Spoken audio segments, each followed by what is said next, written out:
నమస్కారం, బిఎస్కే న్యూస్కి స్వాగతం. హెడ్లైన్ చూద్దాం.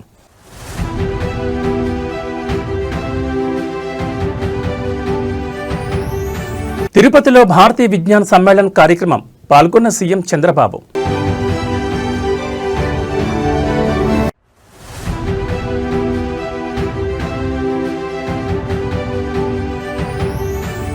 పెట్టుబడుల సరళీకరణ చేశాం, కేంద్ర మంత్రి జితేంద్ర సింగ్ వ్యాఖ్య.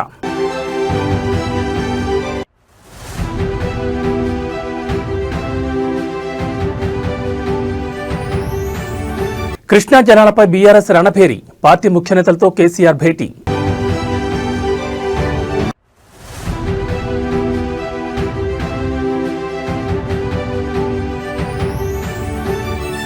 ముగిసిన ప్రభాకర్ రావు కస్టోడియల్ విచారణ, ఫోన్ ట్యాపింగ్ కేసులో 14 రోజుల పాటు విచారించిన సిట్. తిరుపతిలో భారతీయ విజ్ఞాన సమ్మేళన కార్యక్రమంలో పాల్గొన్నారు సీఎం చంద్రబాబు. తిరుపతిలో భారతీయ విజ్ఞాన సమ్మేళనం అట్టహాసంగా ప్రారంభమైంది. ఈ కార్యక్రమానికి ఆర్ఎస్ఎస్ చీఫ్ మోహన్ భగవత్తో కలిసి రాష్ట్ర సీఎం చంద్రబాబు నాయుడు ముఖ్య ఆహ్వానితులుగా హాజరయ్యారు. వారికి కార్యక్రమ నిర్వాహకులు, అధికారులు ఘనంగా స్వాగతం పలికారు. ప్రవేశ ద్వారం ద్వారా సమ్మేళనం జరుగుతున్న ప్రాంగణంలోకి ఆర్ఎస్ఎస్ చీఫ్ సీఎం ప్రవేశించారు. అక్కడ ఏర్పాటు చేసిన వివిధ సాంకేతిక నమూనాలను వారు పరిశీలించారు. వాటి గురించి విశేషాలను నిర్వాహకులు వివరించారు. అనంతరం సభావేదికపై వారు చేరుకున్నారు. అక్కడ వేద మంత్రోచ్చారణతో సమ్మేళన కార్యక్రమం ప్రారంభమైంది. ఈ సందర్భంగా RSS chief Mohan Bhagwat CM Chandrababu Naidu జ్యోతి ప్రజ్వలన చేసి కార్యక్రమాన్ని ప్రారంభించారు.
నరేంద్ర మోడీ ప్రభుత్వ పాలనలో ఐటీ, టెలివిజన్ రంగాల్లో పెట్టుబడులు సరళీకరణ చేశామని కేంద్ర మంత్రి జితేంద్ర సింగ్ అన్నారు. తిరుపతిలో సంస్కృత యూనివర్సిటీలో జరుగుతున్న భారతీయ విజ్ఞాన సమ్మేళనకు RSS chief Mohan Bhagwat CM Chandrababu నాయుడుతో కలిసి పాల్గొన్నారు.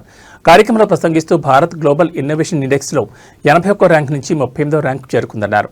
దశాబ్ద కాలంగా స్టార్టప్ రంగంలో భారత్ దూసుకుపోతోందని పేర్కొన్నారు. స్పేస్ ఎకానమీలో 8వ స్థానానికి చేరుకున్నామని వివరించారు. చంద్రుడిపై ప్రయోగాల్లో కూడా భారత్ ఘన విజయాలు సాధించిందని తెలిపారు. గత దశాబ్ద కాలంలో భారత్ రక్షణ రంగం ఎగుమతుల్లో గణనీయమైన వృద్ధి సాధించిందని పేర్కొన్నారు. ముఖ్యంగా బ్రహ్మోస్ క్షిపణుల తయారీ ద్వారా తన సత్తా చాటిందన్నారు. భారత బ్రహ్మోస్ క్షిపణులకు ఇప్పుడు ప్రపంచంలో ఎంతో డిమాండ్ ఉందన్నారు. ప్రపంచానికి కోవిడ్ వ్యాక్సిన్లు అత్యధికంగా ఎగుమతి చేసిన దేశంగా భారత్ నిలవడం గర్వకారణమన్నారు. ప్రపంచ దేశాలకు ఆపన్న హస్తం అందించి ఆదుకునే అవకాశం రావడం పట్ల ఆనందాన్ని వ్యక్తం చేశారు. Honourable chief minister Shri Chandrababu Naidu గారోజీ, you have been not only futuristic in thinking, but where you were thinking about future when we were still living in the present. And I remember, sir, when you took over as Chief Minister for the first time, and we were looking for a modern venue in Hyderabad to organize a medical conference, and for the first time, through you, we got acquainted to the new modes of communication, through the new kind of auditoriums that had come under your guardianship and stewardship. తెలంగాణలో నీళ్ల రాజకీయం మరింత వేడెక్కింది. కృష్ణానది నీటి వాటా విషయంలో CM Revanth Reddy, నీటిపారుదల శాఖ మంత్రి ఉత్తమ్ కుమార్ రెడ్డి తెలంగాణ ప్రయోజనాలను తాకట్టు పెట్టారని బీఆర్ఎస్ నాయకులు తీవ్ర ఆరోపణలు చేస్తున్నారు. ముఖ్యంగా పాలమూరు రంగారెడ్డి ఎత్తిపోతల పథకానికి కేవలం 45 టీఎంసీల నీరు సరిపోతుందని కేంద్రానికి లేఖ రాయడం దారుణమని విమర్శలు గుప్పిస్తున్నారు. ఈ నేపథ్యంలోని ఇవాళ మధ్యాహ్నం 2 గంటలకు ఎర్రవల్లి ఫామ్ హౌస్లో బీఆర్ఎస్ అధినేత మాజీ సీఎం కేసీఆర్ ఉమ్మడి మహబూబ్ నగర్, నల్గొండ, రంగారెడ్డి జిల్లాలకు చెందిన నేతలతో భేటీ కాబోతున్నారు. ఈ సమావేశంలో మాజీ మంత్రి హరీష్ రావు, కేటీఆర్, పలువురు పార్టీ సీనియర్ నాయకులు కూడా పాల్గొనున్నారు. ఈ భేటీలో ప్రధానంగా పాలమూరు రంగారెడ్డి ఎత్తిపోతల పథకంపై లోతైన చర్చ జరగనుంది. గత బీఆర్ఎస్ ప్రభుత్వ హయాంలో ఈ ప్రాజెక్టుకు భారీగా నిధులు కేటాయించి పనులు దాదాపు పూర్తి స్థాయికి తీసుకొచ్చినా ప్రస్తుత కాంగ్రెస్ ప్రభుత్వం నిర్లక్ష్యం వహిస్తుందనే విషయాన్ని ప్రజల్లోకి బలంగా తీసుకెళ్లే అంశంపై చర్చించనున్నారు. పాలమూరు రంగారెడ్డి ఎత్తిపోతల ప్రాజెక్టు డీపీఆర్ను కేంద్రం తిరస్కరించడంలో కూడా రాష్ట్ర ప్రభుత్వం నిశ్శబ్దంగా ఉందని, ఈ విషయాన్ని ఎండగట్టాలని భావిస్తున్నట్లుగా తెలుస్తోంది. కృష్ణా జలాల విషయంలో రాష్ట్రానికి జరుగుతున్న అన్యాయంపై గ్రామాల వారీగా సమావేశాలు, జన ఉద్యమాలు చేపట్టాలనే వ్యూహంపై ఈ భేటీలో చర్చించనున్నారు. 3 జిల్లాల్లో జనవరి 2026లో భారీ బహిరంగ సభలు నిర్వహించే అంశంపై నిర్ణయం తీసుకునే అవకాశం కూడా ఉంది. ఇక రాబోయే అసెంబ్లీ సమావేశాల్లో అనుసరించాల్సిన వ్యూహం, ప్రభుత్వంపై లేవనెత్తాల్సిన ముఖ్య అంశాలు, నీటి హక్కుల సమస్యలపై బలమైన డిమాండ్లు చేయడంపై కూడా లోతైనగా విస్తృతంగా చర్చించనున్నారు. ఇవాల్టి భేటీ తర్వాత బీఆర్ఎస్ పార్టీ తెలంగాణ జల హక్కుల కోసం మరింత బలోపేతమైన పోరాటానికి శ్రీకారం చుట్టనుందని గులాబీ పార్టీ శ్రేణుల్లో జోరుగా చర్చ జరుగుతోంది.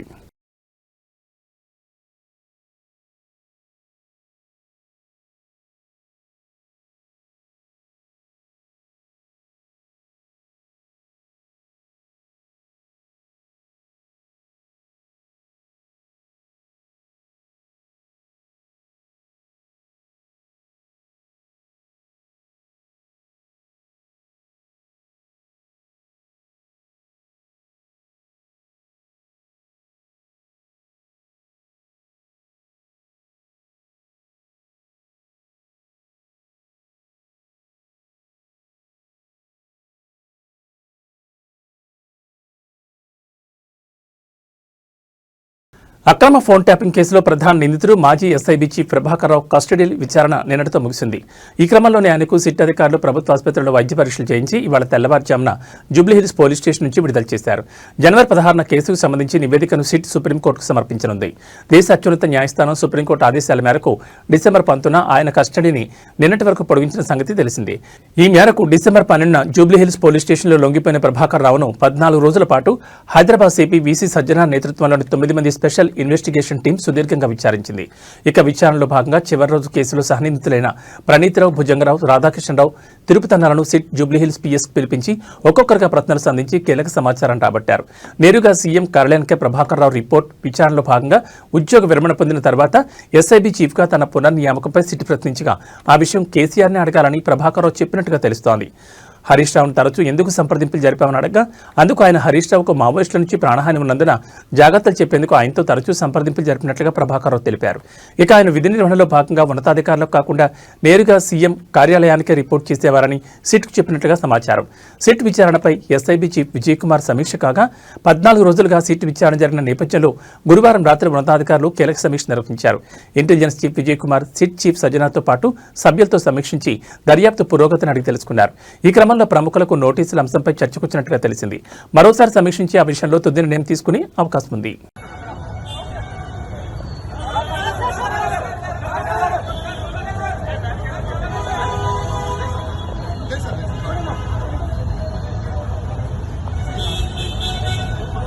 వరుస క్రిస్మస్ సెలవులు, వీకెండ్ నేపథ్యంలో హైదరాబాద్ విజయవాడ జాతీయ రహదారిపై రద్దీ కారణంగా వాహనాలు నెమ్మదిగా కదులుతున్నాయి. క్రిస్మస్ తర్వాత ఆఫీసులు, కాలేజీలు, పాఠశాలలు తెరవడంతో ఒకేసారి సిటీ వైపు లక్షలాది మంది ప్రయాణం చేస్తున్నారు. ముఖ్యంగా పంతంగి, చౌటుప్పల్, కోర్లపాడు టోల్గేట్ల వద్ద కిలోమీటర్ల మేర జాములు ఏర్పడ్డాయి. నేషనల్ హైవే 65పై ఔటర్ రింగ్ రోడ్ నుంచి అబ్దుల్లాపూర్ మెట్, హయత్ నగర్, చౌటుప్పల్ ప్రాంతాల్లో బంపర్ టు బంపర్ ట్రాఫిక్తో ప్రయాణికులు ఇబ్బందులు ఎదుర్కొంటున్నారు. ఇక 6 నెలల రోడ్డు విస్తరణ పనుల్లో భాగంగా చౌటుప్పల్, చిట్యాల, నార్కెట్పల్లి, పంతంగి వంటి చోట్ల బ్రిడ్జిలు, అండర్ పాస్ల నిర్మాణాల వల్ల రోడ్డు సామర్థ్యం తగ్గి ట్రాఫిక్ మరింత ఆలస్యమవుతోంది. ఈ పనులు పూర్తయ్యే వరకు ఇలాంటి ఇబ్బందులు కొనసాగే అవకాశం ఉంది. దీంతో అప్రమత్తమైన ట్రాఫిక్ పోలీసులు ప్రత్యామ్నాయ రూట్ల ద్వారా వాహనాలు మళ్లిస్తున్నారు. అంబులెన్స్లు సైతం ట్రాఫిక్లో చిక్కుకుపోతున్నాయని స్థానికులు ఆందోళన వ్యక్తం చేస్తున్నారు. ఇక నేషనల్ హైవేపై ప్రయాణించేవారు ప్రత్యామ్నాయ రూట్లలో తమ గమ్యస్థానాలకు చేరుకోవాలని, నిరంతరం ట్రాఫిక్ అప్డేట్లను ఆన్లైన్లో చెక్ చేసుకోవాలని రాచకొండ ట్రాఫిక్ పోలీసులు సూచిస్తున్నారు. ఈ వాహనాల రద్దీ మరో 2 రోజులు కొనసాగే అవకాశం ఉందని వారు చెబుతున్నారు.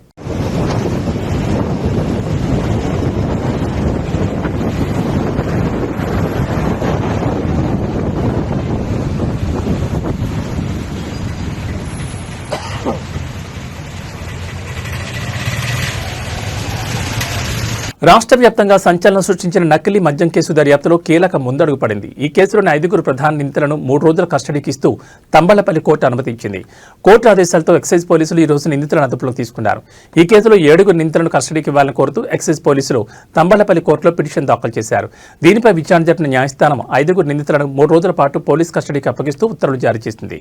ప్రస్తుతం మదనపల్లి సబ్ జైల్లో రిమాండ్లో ఉన్న A1 Addepalli Janardhan Rao, A26 Jaganmohan Rao, A28 తాండ్ర రమేష్, A27 తిరుమలశెట్టి శ్రీనివాసరావు, A29 షేక్ అల్లా పక్షులను పోలీసులు కస్టడీలోకి తీసుకున్నారు. కస్టడీకి తీసుకున్న వెంటనే నిందితులకు వైద్య పరీక్షల కోసం ఆసుపత్రికి తీసుకెళ్లారు. వైద్య పరీక్షలు పూర్తయిన తర్వాత వారిని విచారణ నిమిత్తం మదనపల్లి ఎక్సైజ్ పోలీస్ స్టేషన్కి తరలించనున్నారు. ఈ కేసుకు సంబంధించి ప్రత్యేక దర్యాప్తు బృందం అధికారులు వీరిని ప్రశ్నించి కీలక సమాచారం రాబట్టే అవకాశం ఉంది. ఈ విచారణలో మరిన్ని కీలక విషయాలు వెలుగులోకి రావచ్చని అధికారులు భావిస్తున్నారు.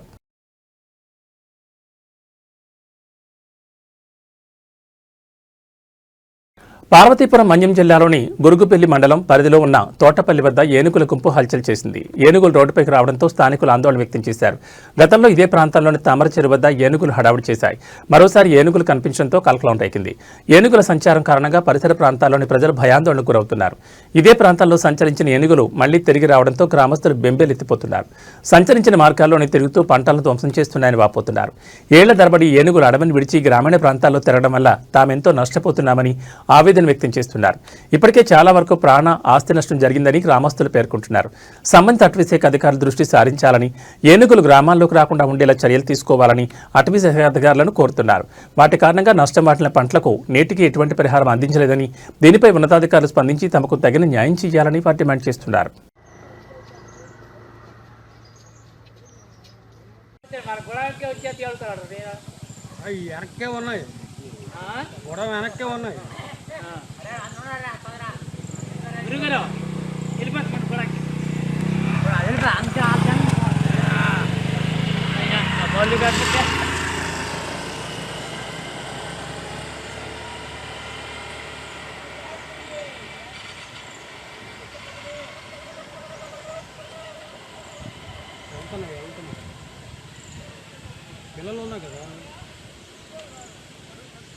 రైతులకు తెలంగాణ ప్రభుత్వం గుడ్ న్యూస్ చెప్పనుంది. వచ్చే సంక్రాంతికి రైతుల ఖాతాల్లో రైతు భరోసా డబ్బులు జమ చేయనున్నట్లు సమాచారం.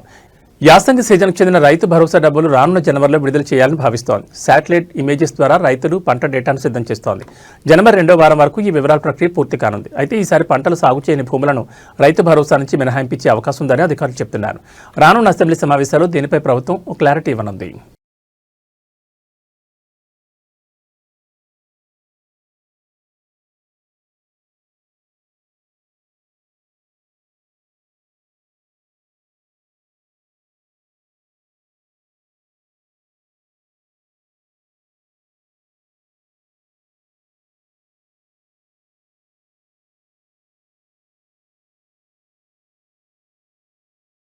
దేశవ్యాప్తంగా రైలు ఛార్జీలు పెంచుతూ ఇండియన్ రైల్వేస్ ఇటీవలే ఉత్తర్వులు జారీ చేసిన విషయం తెలిసిందే. ఈ క్రమంలోనే నేటి నుంచి పెంచిన రైల్వే ఛార్జీలు అమల్లోకి రానున్నాయి.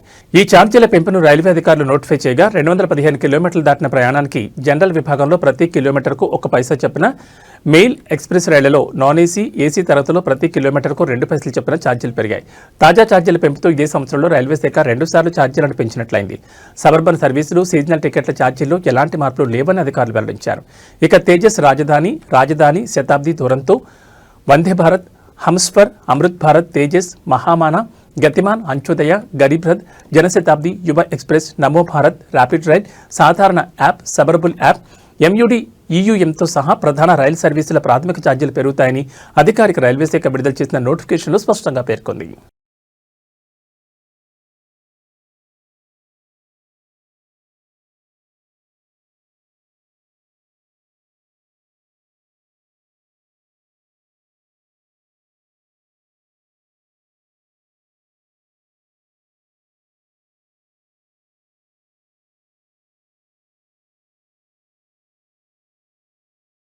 మహబూబాబాద్ జిల్లాలోని రైతులు యూరియా కోసం ఎదురు చూడాల్సిన అవసరం లేదని, ప్రస్తుతం నిల్వల కొరత కారణంగా పంపిణీ చేయడం లేదని వ్యవసాయ అధికారులు స్పష్టం చేశారు. మహబూబాబాద్ మండల వ్యవసాయ అధికారి కార్యాలయం ముందు ఈ మేరకు రైతులకు ముఖ్య సూచనలతో కూడిన నోటీసులను ఏర్పాటు చేశారు. యూరియా పంపిణీ లేనందున రైతులు PSCS సొసైటీలు లేదా ఆగ్రోస్ రైతు సేవా కేంద్రాల వద్దకు వెళ్లి వేచి ఉండి ఇబ్బంది పడొద్దని అధికారులు సూచించారు. యూరియా నిల్వల కొరత లేదా పంపిణీ ప్రక్రియలో ఏర్పడిన అంతరాయం కారణంగా ఈ నిర్ణయం తీసుకున్నట్టు తెలుస్తోంది. తదుపరి పంపిణీ ఎప్పుడు ప్రారంభమవుతుందో అధికారులు మళ్లీ తెలియజేసే వరకు రైతులు సహకరించాలని కోరారు.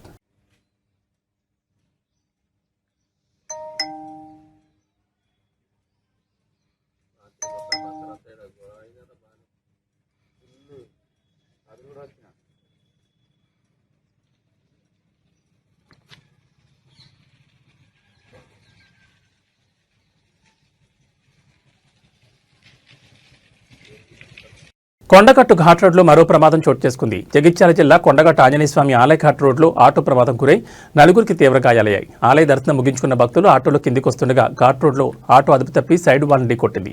ఈ ఘటనలో ఆటోలో ప్రయాణిస్తున్న నలుగురికి గాయాలయ్యాయి. సమాచారం అందుకున్న వెంటనే స్థానికులు పోలీసులు అక్కడ చేరుకుని గాయపడిన వారిని సమీప ఆసుపత్రికి తరలించారు. ప్రస్తుతం వారి ఆరోగ్య పరిస్థితి నిలకడగా ఉందని, ప్రాణాపాయం లేదని అధికారులు తెలిపారు. ఘాట్ రోడ్లో అధిక వేగంతో ఆటో నడపడం ప్రమాదానికి కారణమై ఉండొచ్చని పోలీసులు ప్రాథమికంగా భావిస్తున్నారు. అయితే ఇదే ఘాట్ రోడ్ 2018లో బస్సు ప్రమాదానికి గురై 60 మందికి పైగా మరణించిన సంగతి తెలిసిందే. ఘాట్ రోడ్లో వాహనదారులు మరింత అప్రమత్తంగా వాహనాలు నడపాలని పోలీసులు సూచించారు.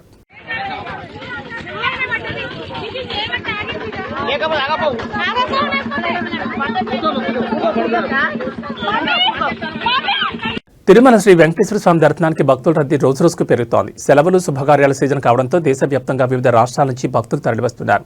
దీంతో దర్శనార్థులు శిలాతోరణం వరకు విస్తరించిన క్యూలైన్లో గంటల తరబడి నిరీక్షించాల్సిన పరిస్థితి ఏర్పడింది. సర్వదర్శనానికి ప్రస్తుతం సగటున 24 గంటల సమయం పడుతోంది. ప్రత్యేక ప్రవేశ దర్శనాలకు ఆలస్యం తప్పడం లేదు. భక్తుల రద్దీని దృష్టిలో పెట్టుకుని క్యూ కాంప్లెక్స్లో అదనపు సిబ్బందిని నియమించారు. త్రాగునీరు, అన్నప్రసాదం, శానిటేషన్, వైద్య సదుపాయాలను మరింత మెరుగుపరిచామని తెలిపారు.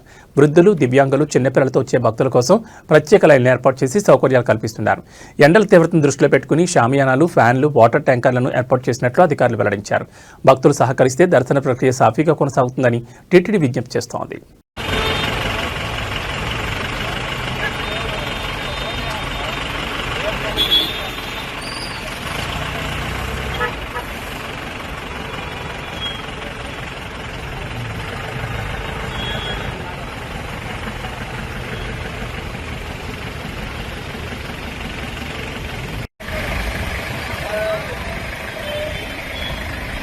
గోవిందా గోవిందా.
Thank you.